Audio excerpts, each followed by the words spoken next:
I'm Theron, Ramacharaka. This is a self-mastery shorts video, and I do hope it turns out to actually be a short one. This will be the 50th video in this self-mastery shorts playlist. I've been waiting for a little while to find the 50th topic, and I think I found one. This one has to do with our use of our natural language. I noticed that there's something that's a phenomena that seems to be sweeping at least American English-speaking people. It is a misuse of a couple of the most basic forms of the verb or the infinitive to be. Our only verb that is a non-action verb. In fact, it's perhaps the most important verb of all because it denotes a state of being. Being. And the word is. That's the singular form of it. The plural form is are. And it seems that an increasing number of people are forgetting about the word are when a subject is plural or when an object is plural. All right? And just using the word is all the time. Like there is a lot of things I want to tell you instead of there are a lot of things I want to tell you. Now, I know from experience, I've pointed this out to a few people, and every one of them, if they are a person who does that or who does similar things as a habit, just similar things, but especially this one, they get pretty defensive about it, having it pointed out. Even if it's pointed out about other people, not about them specifically. But then again, I have pointed it out to a few people, and they're not somebody who does this kind of thing. And they have said, yeah, I've noticed that. It's kind of weird, you know. Anyway, with respect to self-mastery, if we're on a path of self-mastery or even more, on an awakening of true selfhood journey in our lives, it might be a good thing to pay attention to. At least basic, elementary, 4th through 8th grade grammar rules. To pay attention to our language, especially with that verb, the forms of the verb to be, and specifically the is versus are thing.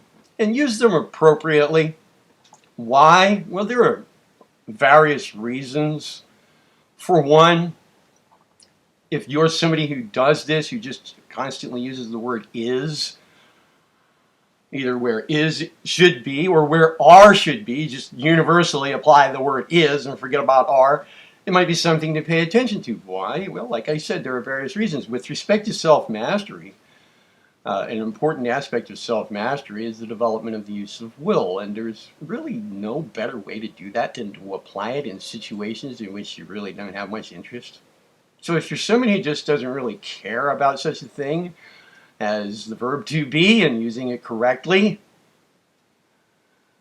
well, this might be good practice, a good opportunity to apply some attention via your own power of will to do so to correcting this because you don't have much interest in it or because you think it's a silly thing to do. This is very good training for the will.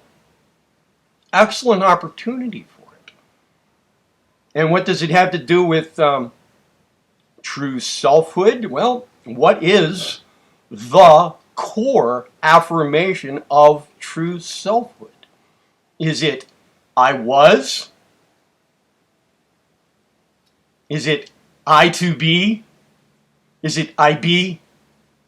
Is it I is? Is it I were? Is it I will be? Or is it I am? Is it I are? No, it's pretty much, always been I am. I have never heard of this, any discussion over I am, including a footnote that says, or any other verb of to be that you feel like substituting for I am, or substituting for am. I've never heard it put like that. I wonder why. There might be some good reasons for that. If we want to get a little bit off into another esoteric aspect of what to be really denotes, or what amness or arness or isness really denotes, let's take a look at a few fundamental laws of operation of the cosmos. One of them is order. Another one is sequence. Now, if I were to say, well, look, all of this little bit about, okay, I get the self-mastery part here, but come on, man, what's the importance in our everyday language? What's the importance of this? I am on a road to self-mastery. I am interested in true selfhood, and I am interested in working in harmony with universal laws, such as order and sequence. But what's it hurt? What's the point? Well, there are some other points to it, too, here, this thing. This distinction and proper usage of is versus are, or are versus is. Let's take order and a sequence. Let's see. Definitely, we would want to be working in harmony if we're advancing true selfhood and true self-mastery, working in harmony with various of the laws, universal laws of operation. I mean, that's how to do it. Like order and sequence. So let's say we just don't really care about grammar, okay, or syntax, sentence structure. All right, let's take something, let's take a look at sequence. Oh yeah, I read an ad the other day. Large kitchen table for sale by woman with maple legs. Now, the meaning of that sentence, I'm really not sure. I take it to mean that the table has maple legs, but that's not what the sentence says because of its structure. If the person who placed the ad in the newspaper meant large kitchen table with maple legs for sale by woman, well, that's not what they said. And it is the structure of the thing that makes the meaning rather ambiguous. If I didn't suspect that probably it's the table that has the maple legs rather than the woman having two wooden legs made out of maple, which is a possibility, okay? If I didn't have a good idea that probably it's the table because there are more tables with maple legs than there are women, and only because of that, well, I just wouldn't know what was meant. Why wouldn't I know what the meaning, a semantics question, truly is? Well, me not knowing it would be because of the structure or the syntax of the sentence. We get meaning through structure, and it shows very clearly in language. And this is a question of sequence. The sequence of the terms in the proposition, large kitchen table for sale by woman with maple legs. Sequence. The ideas are out of sequence, if indeed what is meant is the table is the thing referred to in a sentence that has the maple legs. Okay, sequence is important then. Structural sequence in a proposition. It's very important for the accurate transmission or transference of the meaning from one person to another. What about order? Let's see. If something has an out of order sign on it, what does that mean? Well, we know what that means. It means it's not working right. Something's not working right. It's out of order. Orderliness is what's referred to, you know. Something is not working in an orderly manner, therefore we put an out of order sign on it. Orderliness. We have discussed elsewhere here in this self-mastery shorts playlist that it's good work for self-mastery to keep one's living quarters orderly, clean, and orderly. I think that it's pretty easy to understand what that has to do with self-mastery. What about our speech? We keep things kind of orderly, you know, well-structured. If the person is extremely obese, okay, and walks around with tight clothes and tight skimpy clothes on, or let's say somebody's really, you know, trim and walks around with really frumpled looking clothes on, neither one of these situations, you know, when we look at them, they don't look very orderly. Something's a little out of order, right? And we know that. We know that. But to walk up to the fat person and say, hey, you know, that looks disgusting. That fat person might turn to us and say, that's rude. I take offense at that. But let's consider which is the real offense here. Yeah, it might be a little, you know, rash, brazen to walk up to an obese person and, you know, say the thing we feel like saying a lot. Hey, that's disgusting. There's something a little bit out of order with you here, you know? That, and as a matter of fact, it kind of shows in a very disgusting way. It's kind of sickening. It stands way out. But I usually don't walk up and say this to people. And by the way, you also use the word is all the time. And, you know, half the time, it should be are. What's going on here? You're fat. You can't talk right. Or you're out of order, right? You're out of order. Now, if that person turns around and says, no, you're out of order. You're rude. You're offensive. Well, which is really the offensive thing here? Okay, pointing it out to the person is a little offensive, I guess, in the way of kind of bruising that person's false ego. That's what it is. You know? Maybe you're insulting their intelligence. Maybe you're ruffling up their emotions. Both intelligence, you know, intellect. If you're putting down their intellect and their opinion by pointing out that they, you know, can't even get the two most fundamental uses or instantiations in natural language of the verb to be, something we learned in about 4th grade, can't get that right, well, that might be taken as an insult to their intelligence. And, well, the way they're talking is an insult to their own intelligence. So that's a bruise to the false ego, because intellect is a component of the false ego structure. It's an instrument, okay, of our true self or true ego, but it can be hurt. Our intelligence can get insulted. That's a false ego thing. Same with our emotional body. Let's say if you're up on this terminology, you know, if you're familiar with this terminology, these are false ego things, things that can get hurt. The true self cannot get hurt. So if there's something that's getting hurt or insulted, it's a false ego component.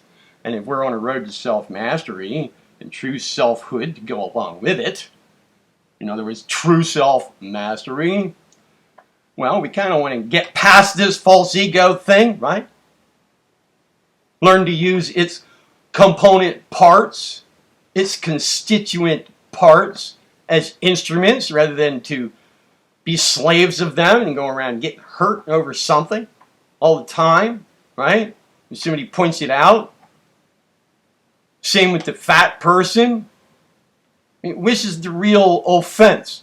The thing, the ugly, distorted, misshapen, unhealthy thing being waved around in front of everybody's eyes to their own, horror, visually and perceptibly, or the pointing it out, the pointing out of it.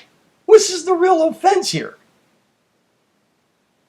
Perhaps the person needs to have it pointed out. Maybe they should cover that up or lose some weight. Right? Really now. And not having a grip on how to use the two most common instantiations of the verb to be is kind of a statement about somebody's, self-mastery over something so elementary. Now, a person may be extremely well educated, and therefore they're going to definitely feel like their intelligence is being insulted. I mean, all this school they went through last night, and somebody's pointing out that they're not using the word are when they should be. Like the, one of the most fundamental words or ideas being expressed in language. To get it right, well, that's kind of a statement about somebody's, maybe their care, maybe their intellectual development with respect to that. And of course, their false ego is going to get a little blow thrown at it if somebody points this out. So, why not work on some self-mastery? And if you're somebody who does this, maybe take the opportunity to dismantle a little of the false ego while gaining a little bit of self-mastery over this little thing, which actually denotes something very important. It might be kind of important to get it, to do it accurately. Okay? Now, if we just want to throw rules of language out the window on the grounds that they're not all that important because really it's meaning that is important, well, I kind of already touched on that. We get to meaning most directly when we have proper structure. Now, somebody might argue, saying, well, no, wait a minute. I'm kind of an expert on languages, and let's say I'm a software engineer. And I'll tell you this, there are a couple of different ways to write a line of code, and if a person just always follows the right syntax, the right structure of a line of code, well, all that's really doing is saying that they just know how to follow rules. But what's really important is the meaning expressed in that line of code. That's what's really important. You want to get that line of code to run. You want to get it to execute, to run the program, to produce the result. That's what's important. Just following the rules of syntax, that just shows that somebody can follow the rules. It's the meaning that's being expressed. The meaning of the thing. That's important. Well, okay. That seems to go a little bit far in defending something so elementary about our natural language. I'm not sure the reason for going to that extent to defend it.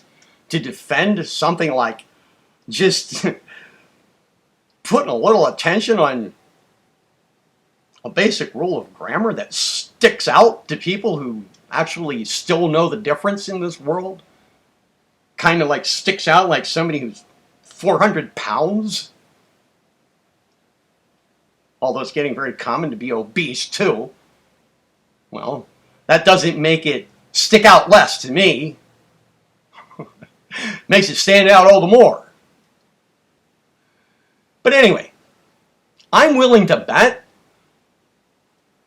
that no matter what syntax is used to write a line of code, if you have 3 different ways to structure the line that produce the same result, in the end, if the meaning of that line of code, however it is written, if it actually is relevant to your purpose for that line and it executes properly, rules of syntax were followed no matter what.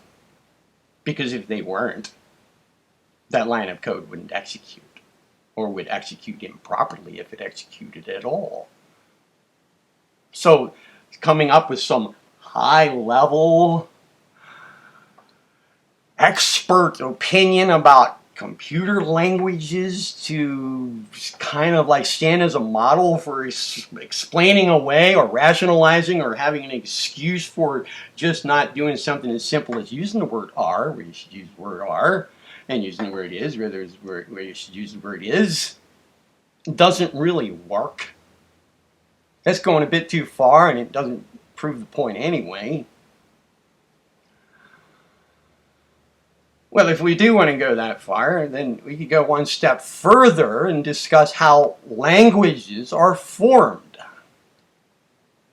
Not just how they are used, but how they are formed. Let's do, all right, a computer language, a programming language, Java, C++, whatever you want. Okay, those are not natural languages. Those are other than natural language. Natural language would be like Spanish, French, English. Those are our natural languages.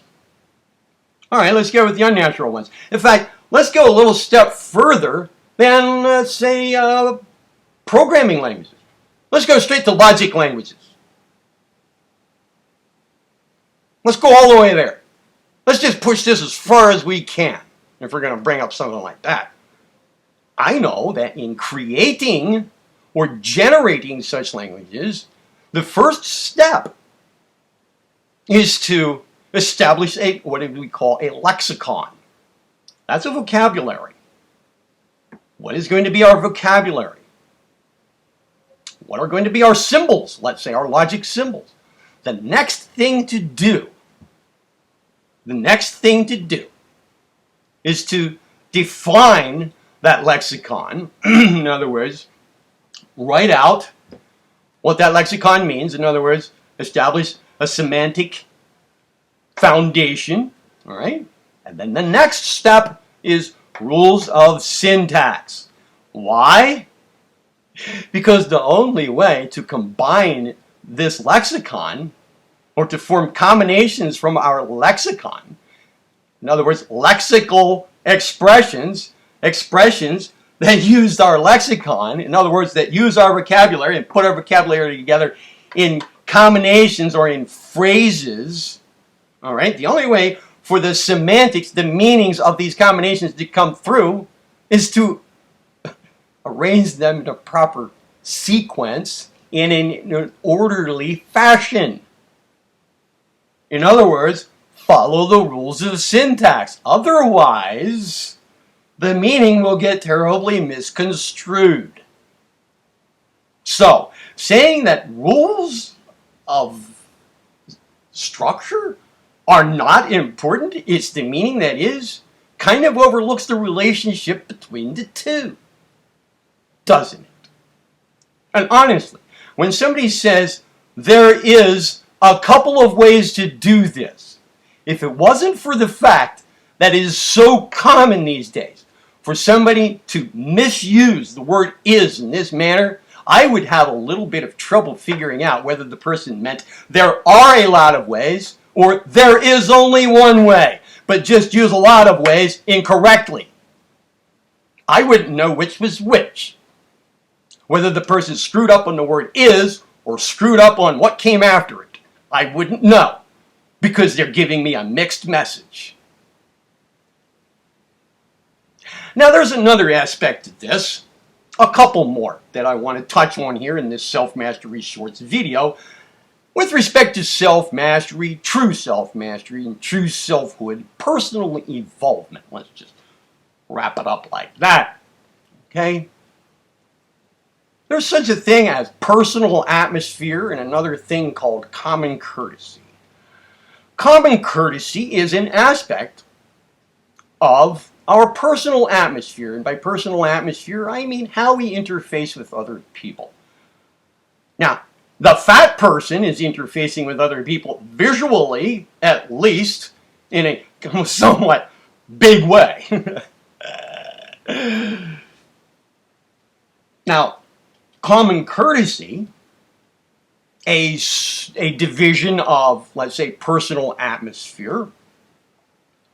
Common courtesy it can be defined as follows. Common courtesy is instantiated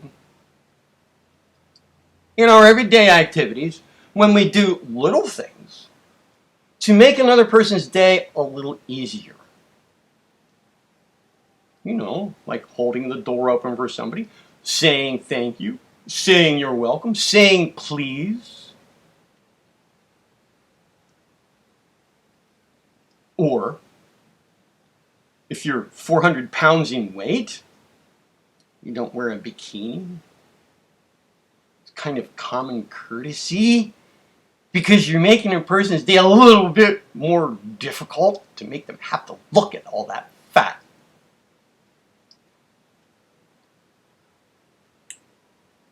Now, it might not be common courtesy to walk up to that person and say, cover that crap up. There might be better ways to put it.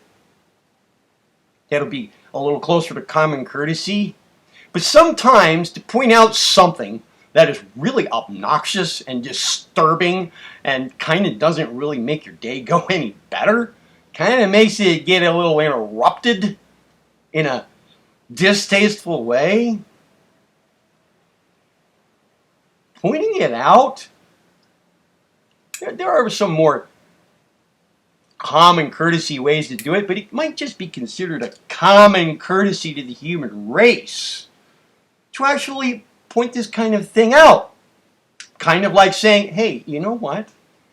There are some people who will get a bit offended or get distracted or maybe have to struggle a little bit to figure out what it is you mean and what you're saying, or they're doubting your intelligence, or they're doubting your actual care over how you speak, or kind of like, you know, how you look. You know, when you don't know how to use the word are.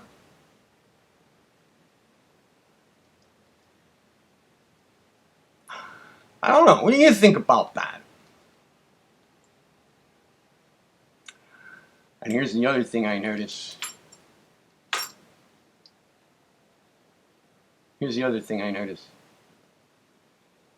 People, I don't know, 30 years ago, people who didn't even graduate high school knew how to use the word are. It's not like we in this country, the United States of America, don't know better. Well, unless we were never really taught about this in school these days. The education system is really, really getting crummy on this stuff. People are graduating high school without even knowing how to count, it seems. That might be a bit of an exaggeration. But I don't think it's too far from the truth. And I think that they're missing out on one other important skill, and that is fundamentals of human communication, such that communication has a chance to actually work well and not stand out as a symbol of ignorance.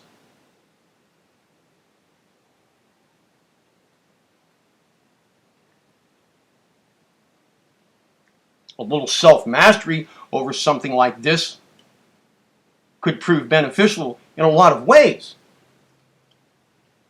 Not just development of will over something so seemingly trite, but in many other ways as well.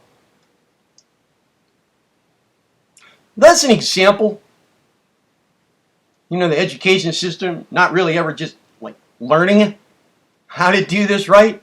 This basic thing with our most basic verb. One of the most basic ideas. Basic ideas. All right? Rene Descartes, French philosopher and mathematician, by the way. came up with Cartesian geometry.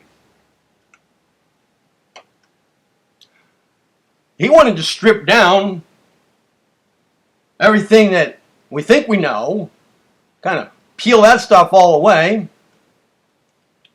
He applied philosophical doubt or philosophical skepticism to human knowledge. He wanted to find out what we can really know. Well, I think he went a bit far. Most philosophical analysts, let's say, agree. He probably went a little far because it's been pretty hard to put stuff back together since then. It's coming back together, though, but he tore stuff down pretty far. And you know what he came up with? The one thing that he could know? That he is. Now, if he were to say that in the first person, it would be, I am. That was the one thing he could know. Was it I is? Was it I were? I be? No. It was I think. And because I am thinking, I know that I am. That might be a pretty important verb to get right. What are some other reasons why this is getting so fouled up in our natural language these days? Well, we find it spoken a lot. I think it kind of came from a couple of different crowds, and it has spread out. One crowd is the crowd that just came from jail. Jail is a bondage situation, an imprisonment situation. Now, on this planet, we have a lot of levels of bondage, imprisonment, even enslavement.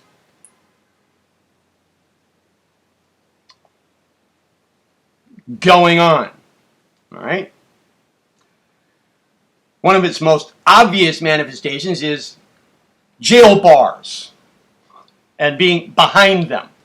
Well, there's a certain lingo that goes with that environment. And I see increasingly that lingo creeping out into mainstream society and being applied by people who have nothing to do with jail and never did. I think it's a little bit degrading to those people to stoop down to jailhouse talk because they're engaging in the language of incarceration. Also, in certain geographical parts of the country where slavery once was rather prominent, we find similar types of lingo. Interestingly, slavery and bondage, confinement, have a lot in common. And I think it shows in this kind of talking. Another reason for it is just laziness. And finally, once again, ignorance. And then there's the old, just, I don't give a shit. Apathy.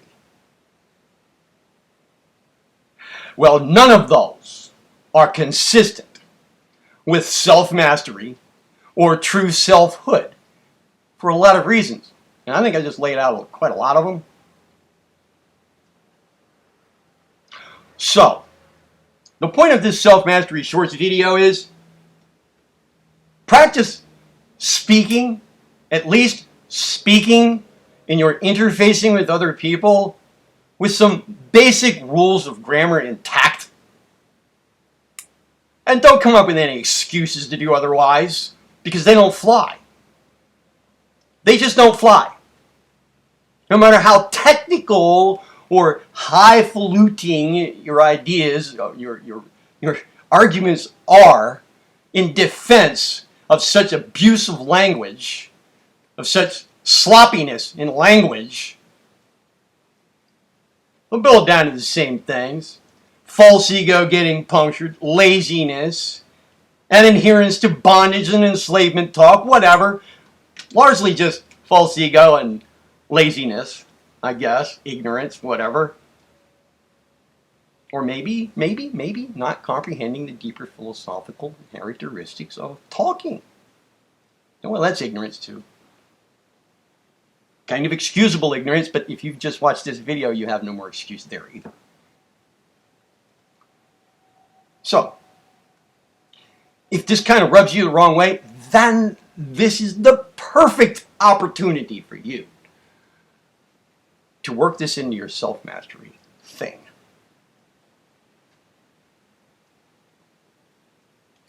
I'm Theron Ramacharaka. Have a good day.